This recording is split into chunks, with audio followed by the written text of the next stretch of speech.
All right, we are here for the Biscuits and SEC Week 13 preview.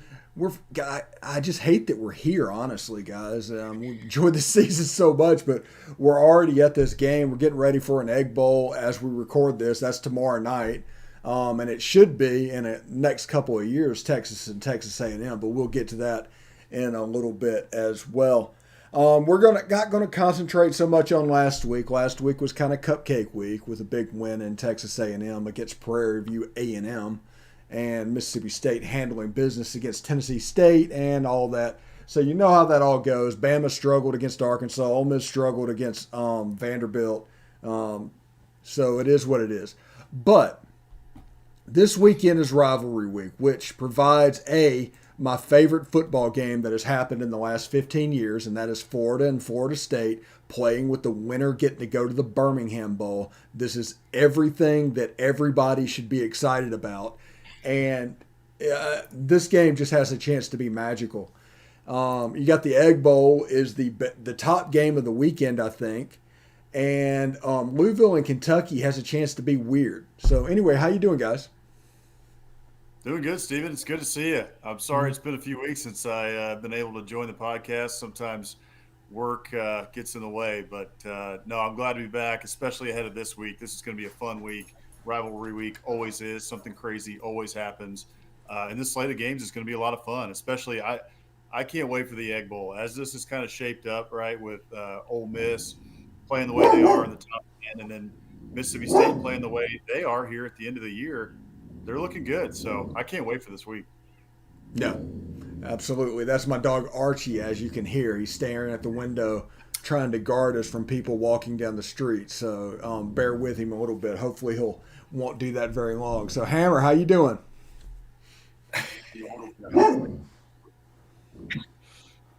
Yeah, I'm doing good, Steven. Thank you for having us as always. Say hello to Archie for me. But yeah, it's a bittersweet weekend, right? You've got the possibly one of the best weeks of games of the year with rivalry week, but it's also the end of the season. It coincides with Thanksgiving, so everybody's going to be eating, drinking, and carrying on while there's football on all weekend. So I'm excited. There's a ton of stuff that we can get into. So it should be a great weekend ahead. Yeah, it absolutely could. I mean, there's a lot of games coming on. I don't know what he has in his mouth. This is bottle cap. Okay, so yeah, all of a sudden he's decided to be weird. So there he is, right there, looking at me. All right. The first game of the week, we're going to do the Egg Bowl last because we don't want this thing to get dated and be used and people to turn it off after this weekend. So we will do that last. So we will go backwards to the Egg Bowl. So we're going to start with Kentucky and Louisville. And this has a chance to get a little bit weird. Malik Cunningham is a heck of a player. Louisville's actually favored in this game. The game's being played in the big pizza box because you have the big pizza box and the big grocery bag in Kentucky. And it just has a chance to be odd. I'm looking forward to this game almost as much as the next one. We'll get into that. But this game could be a little bit of fun. Yeah, I'm excited for this one. You look at Louisville; they're 6-5. They're so-so, but they haven't been losing games by that much, right? They've been in a lot of these games that they've been playing. Like you said, Malik Cunningham is a great player. Can pose a lot of problems for this Kentucky defense. I think at the end of the day, Kentucky is going to be able to win this one. I think they've got too much on the line.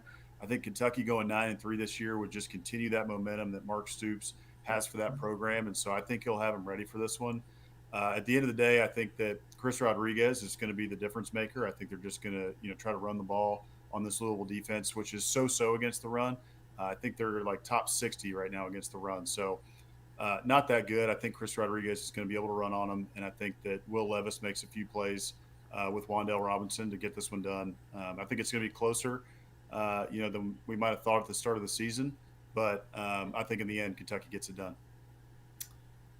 Yeah, I'm on the same page. I think honestly, I didn't think this was going to be that good of a game because I haven't really paid much attention to Louisville since Ole Miss whooped them all the way back in week one, which seems like years ago now. But I noticed when this game opened or the lines opened that Louisville was favored. I think they still are favored by like 3 points. So when I saw that, I took a look and tried to do a little more research to figure out why in the world they were favored other than being at home. And I think Alex pretty much nailed it. Malik Cunningham is a great player. Louisville's won a couple games, but it was against Duke and Syracuse, and I think they're just a so-so team. Kentucky, in my opinion, should be able to go in there and handle business. I think top to bottom, they're better. Outside of a heroic performance from Malik Cunningham, I just don't think they really have enough to get by Kentucky. The Kentucky defense is pretty solid, should be able to limit Louisville. And then offensively, I do like, Wandale Robinson and Chris Rodriguez to have pretty good games. So unless Mark Stoops has already taken some other job and they just don't care anymore, I don't see them losing this game. I think, as we've talked about, he's building something there. This is big for recruiting in that state. So I'd be surprised if they lost this game. I'm going Kentucky. Yeah, I think Dave Aranda or Mark Stoops has a chance to be the next head coach at Kentucky or LSU, and if it's Mark Stoops, I expect them to lay an absolute egg this weekend. And Malik Cunningham running around looking like Lamar Jackson.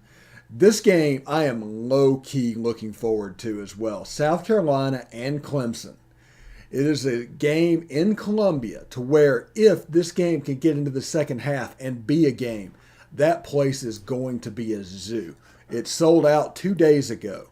They are ready for this game. So everything that is pent up, all that energy is going in the favor of South Carolina against a Clemson team that's kind of figured some things out and handled Wake last week. Yes, I think look, if you're a South Carolina fan, you're probably thinking this is your best chance to beat Clemson. And, well, I guess obviously since Spurrier was there and he had some success and beat Clemson quite a bit, but it's been a long time. So they should be excited. I think the atmosphere will be rocking. I just don't quite see it, though. I mean, South Carolina is a great story, got to bowl eligibility, but it's one thing we say in football that defense travels, and Clemson has a very good defense. South Carolina's offense is still quite limited. They've been able to do some good things lately, but I don't expect them to put up a bunch of points on Clemson. Now, the flip side, obviously, is Clemson's offense is very bad. So I think South Carolina's defense will be able to, limit them as most teams have. I think Clemson's just a better team. And like you said, they got a little bit of momentum. They beat Wake Forest pretty handily last week. And I think they're on a 4-game win streak overall. So they're figuring some things out and figuring out how to win games despite being pretty limited at the QB position. So I think Clemson will pull this one out, but I think it'll be fairly close. I'm thinking, like a 21-14, somewhere in that range type of a game, because South Carolina will fight hard. I just don't quite think they have the personnel to match up with a team like Clemson for 60 minutes. Yeah, I love what I'm seeing out of Shane Beamer's team this year. At the start of the year, I was kind of looking at Shane Beamer and thinking, he was down the list for South Carolina to hire. I'm not too excited about him. I don't know how South Carolina fans feel about him, other than the fact that he had some ties to the Gamecocks from the past. So, I wasn't sure how they would do. I'm really impressed with him. I'm impressed with the program he's building. I'm impressed with the way he talks and wants to coach his players and build that program. And I think he's done a good job. I think he should be up for SEC Coach of the Year. And so, with that being said, I think Clemson's going to win. I think at the end of the day, he's building something there. He's building something special. I think this would be big for recruiting if they can show that they are close to Clemson. Keep it within 10 points, say, and have a chance going into the fourth quarter. But I just don't see it happening. We're writing right now our Biscuits and SEC previews that are going to go up on the website. And I was writing it today, and I said it in the preview that I just think Clemson is going to out-talent South Carolina right now. And you've got DJ Uiagalelei. The offense this year hasn't worked out too well for Clemson, but I think they kind of figured something out. I think it was last week they scored over 40 points. And so I think that they're going to come into Williams-Brice and get a win. But no matter what, I am excited to see this first sellout for the Palmetto Bowl since 2019 in Williams-Brice. and that place is going to be going nuts because they do feel like they've got a shot to beat Clemson for the first time in a very long time. So while I think Clemson gets the win, I'm no doubt going to tune into this one and see how Shane Beamer's team fares. And it'll be big for recruiting. If Shane Beamer can show that they're close or somehow pull off the improbable and get a win, Shane Beamer's momentum is going to go into overdrive. So we'll see. It's going to be a great game. Yeah, and this game has a little bit of a feel of that Ole Miss going to Tennessee type little hornet's nest that Clemson's going into. Yep. So Clemson will have to deal with that. That will be something that they have to contend with. At 7 o'clock Eastern on ESPN, Texas A&M plays LSU, and what I am considering the clunker of the week because LSU is just about quit. They've just about quit it down, and it's one of those games to where I think A&M will be able to win by 3 touchdowns, somewhere in the 31-10 type range.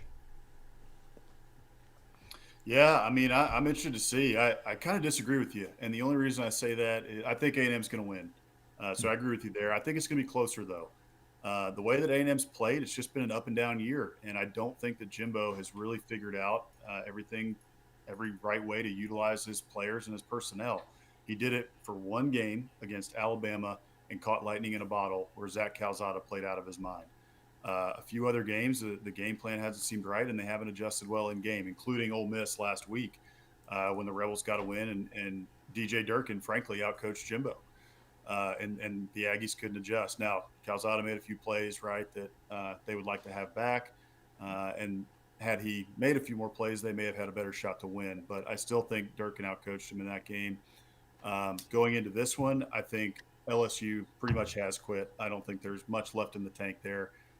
It seems like they've still got a little bit of fight. They're playing teams closer than you might have expected for a team that was going to roll over and die, which they haven't done. So it is always tough to walk into Death Valley to try to get a win, and A&M has figured that out since they joined the SEC. You don't just walk in there and get a win no matter what the situation is there, including Les Miles years ago who beat A&M while he was on the verge of getting fired. And the next year, 4 games in, got fired. So no matter the situation at LSU, A&M has learned it's always difficult to get a win against these guys. It's a rivalry game, and I think it's close because of that. But I think at the end of the day, A&M just has too much, whether it's Devon Achane or Isaiah Spiller in the running game. And then on the defensive side of the ball, I don't think LSU has enough to overcome A&M on defense. So I think A&M wins. I think it's by 3-6, but I think it's close, and A&M pulls it out. Yeah, I'm a little bit in the middle. I think it's very possible we could see A&M blow them out if LSU kind of does roll over. I just don't know what to expect. There's a lot on the line for LSU in some ways. It's Coach O's last game. Do the kids want to play for him? It's their chance to go to a bowl game. Do the kids care about going to a bowl game? And then, of course, it is a night game in Death Valley, which A&M has not won in Death Valley since joining the SEC. So that's obviously been a tough venue for A&M as well as everyone else who goes there. So I could see it very easily being a kind of a rock fight until the end with both offenses struggling. Or I think if A&M is able to get off to a quick start and jump on them early, I could see LSU sort of throwing in the towel and just saying, all right, this is enough. This will be our last game and peace. But I do think, the reality is it'll probably be somewhere in between. I don't think LSU's offense is going to be able to move the ball much at all on A&M. A&M's defense obviously playing very well. LSU's offense is not. And then on the other side, it's all similar to the Ole Miss game, probably going to come down to the run game. We've seen Calzada, again, most of the year now, other than Alabama, he's been pretty average. So if you're going to ask him to win a game on the road, it's going to be very close, and you might lose.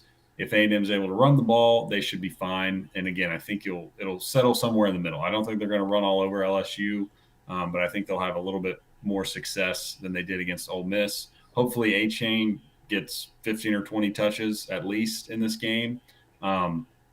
And I think you'll see A&M pull away in the end, 24-14, something like that. But I do like them to get the win. Yeah, something to keep an eye on. Teams that play a zone defense against Calzada has really been successful. Teams that have lined up and tried to athlete on athlete A&M like Alabama did, Calzada's been able to actually make some throws either through some Aeneas Smith slot fades or whatever's going on. So I think LSU, they've the last 2 weeks done a lot of zero blitzing because Coach O just doesn't care and there's no consequences. And so there's a chance for Calzada to make some plays. Yeah, it'll be interesting to watch. It's going to be a fun one. All right, let's go to the friends and family game. Vanderbilt at Tennessee, 3:45 on the SEC network. It's a game. Tennessee's bowl eligible. It's a game where they could score 50 points. This got 57 written all over it, but this is like an old style 1990s Tennessee versus Vanderbilt game. Yeah, this is a total mismatch.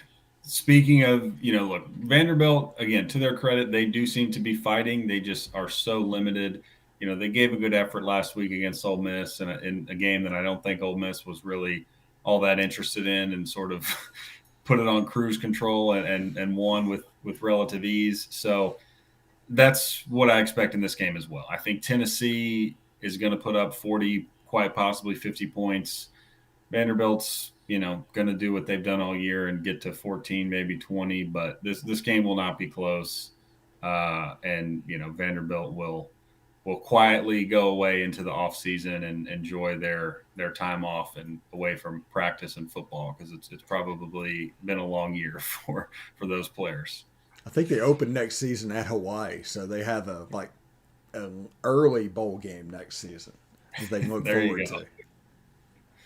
Oh, well, yeah, they can look forward to that trip, I guess. At least maybe see the beach, hopefully, get out there for some early practices, because this one's going to get ugly. I think Tennessee's going to just crush Vanderbilt. Vanderbilt has been listless all year. Clark Lee has the toughest job in America to try and turn that program around. Connecticut would be close, but Vanderbilt is in the SEC. So sorry to Clark Lee for that one, but good luck. In this one, I think Tennessee is going to score, 40 or 50 points. I think this one's going to be over by halftime. This is one of the great rivalries, though, in sports, right? It's like Yankees, Red Sox, Cowboys, Redskins, and then Vanderbilt, Tennessee. So just kidding, obviously. In football, that's not the case. In other sports, right, this is kind of it is a bit of a rivalry. Basketball and baseball, both teams are very good. But in football, no way, and that's not going to change on Saturday or on Thursday or when they're playing. Yeah, one of my favorite things in sports is when Tennessee plays at Vanderbilt, when this game is in Nashville, Tennessee checkers out their stadium. It is one of my favorite troll jobs in all of sports.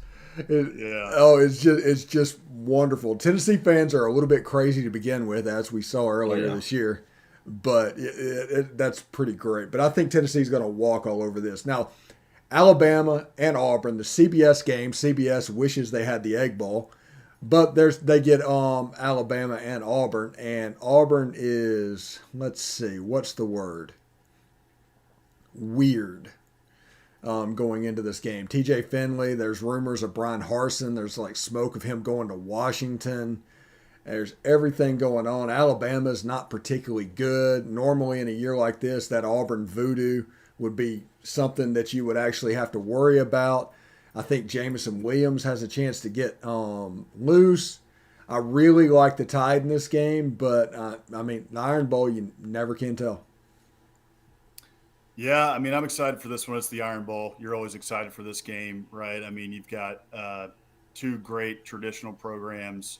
Alabama fans might take exception to me saying that. However, Auburn does have some great history, as does Alabama, especially in these past 20 years. So. I can't wait to see this one. I think really this is pretty simple to me. And Auburn doesn't have Bo Nix, and TJ Finley just doesn't look like he's ready yet.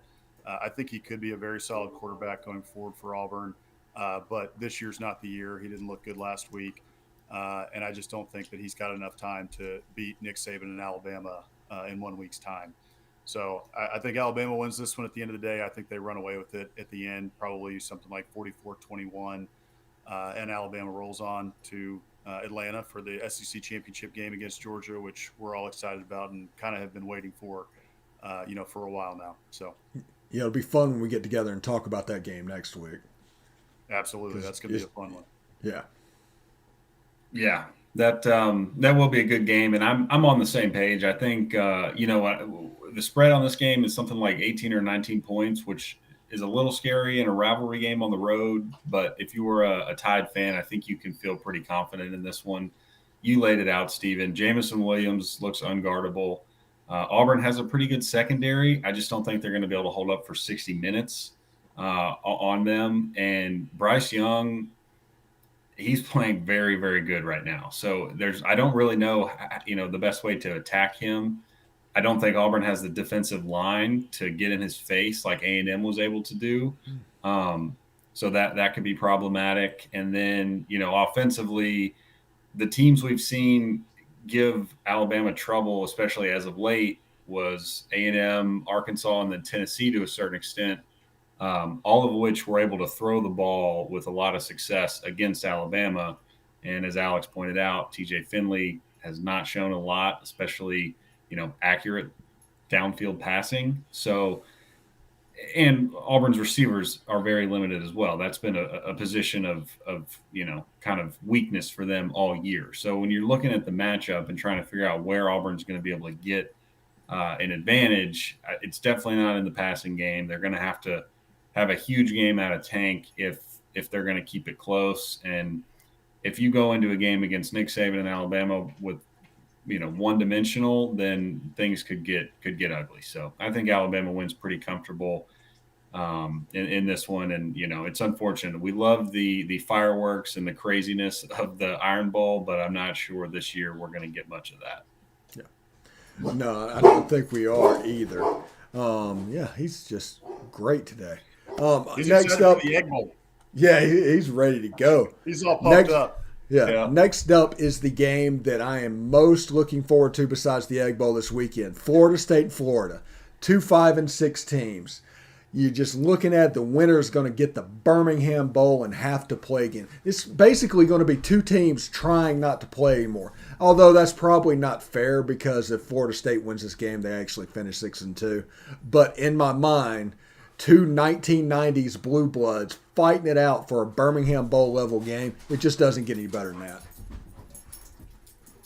Yeah, this game is hilarious. And it's funny to look at the entire state of Florida and see all the programs with historical success really just down in the dumps right now.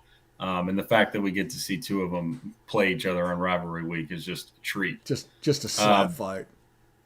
Yeah. But in this game, give me Florida State. I mean, they started the year 0-4, have clawed their way back to be 5-6. So they're playing hard and competing, whereas Florida is the exact opposite, right? They have totally fallen off.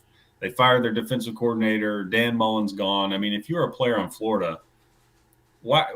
I don't blame them for giving up. I mean, the whole university's given up on you, right? I mean, the whole coaching staff is gone. They're telling us this game doesn't matter. Why am I going to go out there and play hard other than for, pride and try to put something on tape for the transfer portal or something, right? So I think FSU and Mike Norvell, they're going to be much more engaged and prepared for this game, in my opinion. Florida is a total circus. And getting to a bowl game at this point for Florida means nothing. For FSU, I think it does mean something from where they've come from the start of the season and in years past with the Willie Taggart disaster. So it would mean something to the Noles. Therefore, I think they're going to win. It's going to be an ugly game, though. I mean, Florida State's offense and deep, they're not a great team. So, like you said, a slap fight, but give me FSU just because they're going to want it more. Yeah. Yeah, I mean, looking at this one, well, first of all, Hank and I have actually talked about this, over the course of the last week or two, as Dan Mullen, it looked like, was going to get fired. But when you're looking at Miami and Florida State and the recruiting ground that Florida is, there is no excuse for those programs to be where they are. So I understand where the administrations and the fan bases are really ticked off because you look at Georgia and even Texas A&M now with Jimbo Fisher and Florida and Clemson and all these teams coming into Florida and just raiding that state of talent while you have three former blue bloods from the 90s just basically being there and not being able to get back over the hump, and their coaches can't do it. If I was a fan of one of those teams, I would absolutely be very frustrated that my team was not, in the top 10 every single year. And it looked like Florida had that until Dan Mullen just decided to nuke his program this year for, for who knows why, really. It seems like by the end of it, he was trying to get fired. Um, as far as this game goes, I agree with everything Hank said, but this has been the year of chaos. So with that, I'm going to go with Florida. I mean, not only that, but you've got Emory Jones, who it looks like got hurt in practice today. I saw about 2 hours ago. It looks like he may not play, and so it's going to be Anthony Richardson again, who a week ago or so took all of Florida out of his Twitter bio. So it is a complete circus at Florida. Florida State has more to play for, and for those reasons, I'm going with Florida because 2021 is the year of chaos. Yeah, total circus at Florida, but Florida State's the one with the clown college. So I don't know. Georgia and Georgia Tech, a little clean, old-fashioned hate. Don't get too excited about this. Georgia Tech is 3-8. I did not know what their record was until about 5 minutes ago, and I still laid the points that they put on Georgia and everything. And I expect this game to just be a whitewashing and get ready for that championship game. Yeah, that's exactly right. Georgia Tech is terrible. This is not your grandfather's Ramblin' Wreck who used to, look good and be in the top 5 every year and played Rudy's Notre Dame. They're going to get rocked. The Ramblin' Wreck are not what they used to be. Georgia is really solid. They have looked good all year. They have not changed. They have been the exact same team every week. We're going to score 38 points, and we're going to be a boa constrictor on defense and not let you score more than 7. So Notre Dame, Rudyless Notre Dame last week beat Georgia Tech 55-0. So Georgia could beat Notre Dame by 20 points right now. Georgia could beat Georgia Tech right now 80-0 if they so wanted to. I expect this one to be over at halftime. I expect Tombstone Bennett to put another headstone in the yard by halftime. And I think that Georgia's going to beat them probably, say, 48-3. I think that defense will be ticked off if they give up more than 3 points. So Georgia by 1,000,000. Yeah, agree with everything. Go ahead. I was going to say it's revenge or karma or whatever for what they did to Cumberland College back in the day. Yeah, that's right. Right. The 222-0. Yeah. Yeah, but I agree with everything Alex said. I'll keep this short and sweet. There's 2 things I'm going to be looking for in this game. Number one, rumors are that George Pickens is likely to play. I know he suited up last week, but did not actually step onto the field. Seems like he could see some snaps, which is encouraging for Georgia fans. And then on a similar, tune, expect JT Daniels to play. Stetson will start. They're riding with Stetson. But again, Kirby's got that ace in his back pocket if he wants it. This is a game that you're going to want to get JT reps just in case disaster strikes later in the year and you do want to bring in JT. So look for Pickens out there and then look for JT to get some reps, and Georgia will, dominate. We could talk about this next week, too, as we go into Alabama, but it would be really interesting if you had a Tua-type situation, right? I mean, Tua was a freshman, had never played, so it would be a little bit different. However, you could see something. Maybe if Stetson struggles in the first half against Alabama, maybe JT comes to the rescue in the second half. I've thought about that more than once over the last couple weeks. It might couple actually weeks. more be like a Jalen Hurts situation against the Bulldogs in the SEC championship. Yeah. Okay. Yeah. Yeah. It will be interesting, but I think something like that could happen. Now, I told people the way to beat Georgia. I tell everybody because I'm like a football genius and everything, but I know how to beat Georgia. This is all you have to do to beat Georgia. You just have to hold them to 10 or 14 points, and because if they get to 20, it's over. And so that's my football expertise. So we move over on Friday at 2:30. Missouri and Arkansas at Fayetteville on CBS. It's going to be a good game. Missouri got bowl eligible. Thank you, Dan Mullen. And this is a game that if Missouri were to win this game, both teams could finish 7-5. Think about that, where we were 5 weeks ago. But if Missouri wins this game, both teams would be 7-5. Yeah, that would be quite the story. As much as much garbage as us and everyone else was talking about Mizzou, South Carolina earlier in the year, and those two teams end up, one's bowl eligible, or well, both are, and then Mizzou maybe gets to 7 wins. However, I don't think that's going to happen in this one. Arkansas is at home; they play well at home. They're playing pretty well. Obviously they lost to Alabama, but Missouri is not Alabama, so I think they're going to win. KJ Jefferson's the better quarterback in this matchup. Tyler Beatty, I think, will be able to get his just like he's done on everyone. But Arkansas's got too many guys offensively. Assuming Traylon Burks is healthy, I know he was a little banged up against Alabama, although it didn't really show on his numbers that he put up. But I like Arkansas here. It's a rivalry game at home. Sam Pittman's guys are playing extremely well, hard. They're disciplined. You could say a lot of that about Missouri, but I don't quite think they have the guys to match up with them. And I don't trust Connor Bazelak going on the road against a Barry Odom defense. I think he could turn the ball over a couple times. So give me the Razorbacks here. Yeah, I agree. This one's Barry Odom's revenge. I think he's going to have a good game plan. I don't think Mizzou's offense has enough in order to beat Arkansas. And I think Arkansas, as Hank said, KJ Jefferson's the better quarterback in this one. And I think Arkansas has too many weapons for Missouri to stop. That defense of Missouri's is still absolutely terrible. And I think that Arkansas could take advantage of it. So I think the Hogs, I don't think they win it too big. I think they win it by 7 to 10 points or so. But I think last week I got a new nickname for Eli Drinkwitz. It's Jet Eli. Jet Eli Drinkwitz. So Jet Eli, I don't think he's got enough this week to get it done. I think he got it done last week against Dan Mullen, and I think that was what he had in the tank for this year. And I think that Arkansas gets another win, more momentum for Sam Pittman's program. They're again exceeding expectations. Year 1, they exceeded expectations. Year 2, they've now exceeded expectations, and I think that they add another one to their win total to keep that momentum going. Yeah, I have an opinion that the difference between a good coach and a great coach is the year 2, because if you can get to a kind of a finished product in year 2 and get ahead of the game as opposed to waiting to year 3, because I think Sam Pittman is going to get Arkansas to that level next year. But you look at Lane Kiffin in year 2, Nick Saban in year 2, Urban Meyer in year 2. There's just a drastic jump. And speaking of which, we will do the Egg Bowl last. Ole Miss and Mississippi State, 6:30 Central, 7:30 Eastern kickoff on ESPN is honestly the game of the day tomorrow, NFL and college. It's going to be a lot of fun. Right now, Mississippi State is favored by 2 points.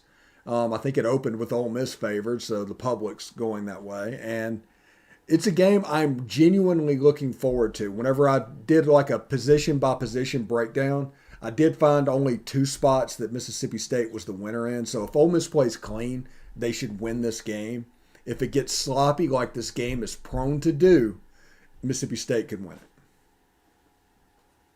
Yeah, I think this one's going to be really interesting.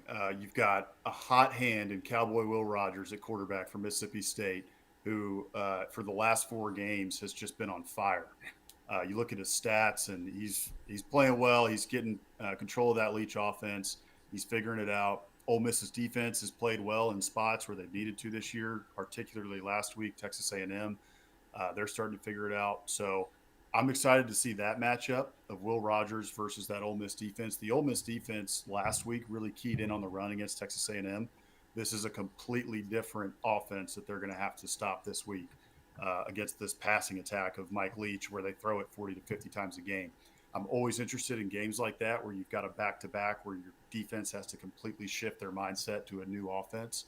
I think that's going to be difficult for Ole Miss in this one. Ole Miss has Matt Corral, which is what makes me think that Ole Miss is going to win this one. But at the end of the day, I think this one's really close. I like the momentum that Mississippi State has and the way that Will Rogers is playing and the fact that this one is in Starkville. So by a hair, I'm going to go with Mississippi State. And I think that one's a little bit on my mind about revenge for the A&M loss last week to Ole Miss, Stephen. But I'm taking Mississippi State. I think it's going to be a really close one. And actually, it wouldn't be surprised me at all if Ole Miss wins this game. I think it's a toss-up. Yep. Yeah, I'm in the same boat, and I hate to agree with Alex here and team up on you here, Stephen, but I'm leaning Mississippi State here. I was writing the preview earlier today for Biscuits and SEC as well, and I I I really couldn't find much of a reason to pick one team over the other. Alex just laid out a lot of great points, right? What is DJ Durkin's defense going to look like against this air raid? I know if you're Ole Miss, you're going to really need your D line to come to play. Sam Williams is going to have to get pressure because we've seen what Will Rogers does. If you rush 3 and drop 8, he's figured it out now. He knows the holes in the zone. He knows what receivers to hit. And then if you do bring pressure, he hits the hot route. So you've got to be able to get pressure to him by just bringing 3 or 4 linemen. I think Ole Miss can do that. I don't know how consistent they'll be able to do it. I think that's the key to the game. And with it being at home for Mississippi State, and like you said, there's a tendency for this game to get a little bit ugly, a little bit wild. It's supposed to rain, I think, as well, so it could be totally sloppy. I'm leaning Ole Miss, or sorry, Mississippi State. But yeah, again, this is a total toss up because I say all that for Mississippi State on one hand, and then on the other hand, I look and I go, "It's Matt Corral's last regular season game." Ole Miss is getting healthier, right? Their offense should be pretty darn healthy. I think Matt Corral and Lane have been holding back the last couple weeks, and he's not been running the ball hardly at all. So I think there's some wrinkles that we haven't seen much as of late out of Ole Miss's offense that are in their arsenal that could be brought out and could easily propel them to victory. So this is I'm just excited to see it. And I'm thinking this game gets up into the 30s. Hopefully the weather doesn't totally, make it a slop fest, but this game to me will be back and forth and probably will come down, to obviously turnovers. I think both teams will take care of the ball, but, maybe special teams who can make kicks, and then who's going to have the ball last, who's going to be able to make the play. Because I think both quarterbacks have shown, given the ball at the end of the game, they can drive down the field, they can make plays, they can make it happen. So I lean Mississippi State. The cowbells will be ringing, but I really would not be shocked if either team won here. Yeah, and just so you can get your weirdness in the Egg Bowl out early, Ole Miss's kicker has been suspended for PEDs. Well, that is the rumor right now. So just think about that. This is the most Egg Bowl thing I've ever heard. I love it. That's so great. So Ole Miss's kicker gets suspended. This is a couple weeks after Leach is calling for open tryouts in Starkville because he thinks both of his kickers blew the game in Arkansas, so he doesn't have a kicker. Game where kickers are crucial. I love it. So here's another key to the game. Then maybe Lane does not need more reasons to go for it on fourth down, as we've seen. But if his starting kicker's out, then we might see even more fourth down attempts. Lane's going to call that game like a 12-year-old playing Madden. There's no chance now.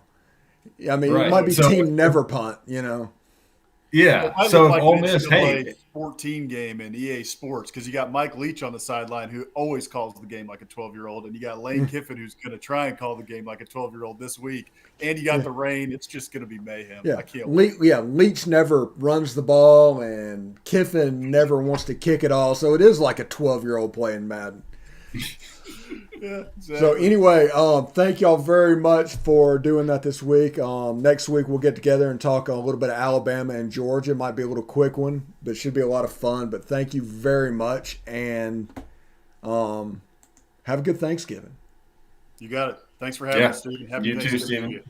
All right, Thanksgiving. I'll see you guys next week. Look forward to it.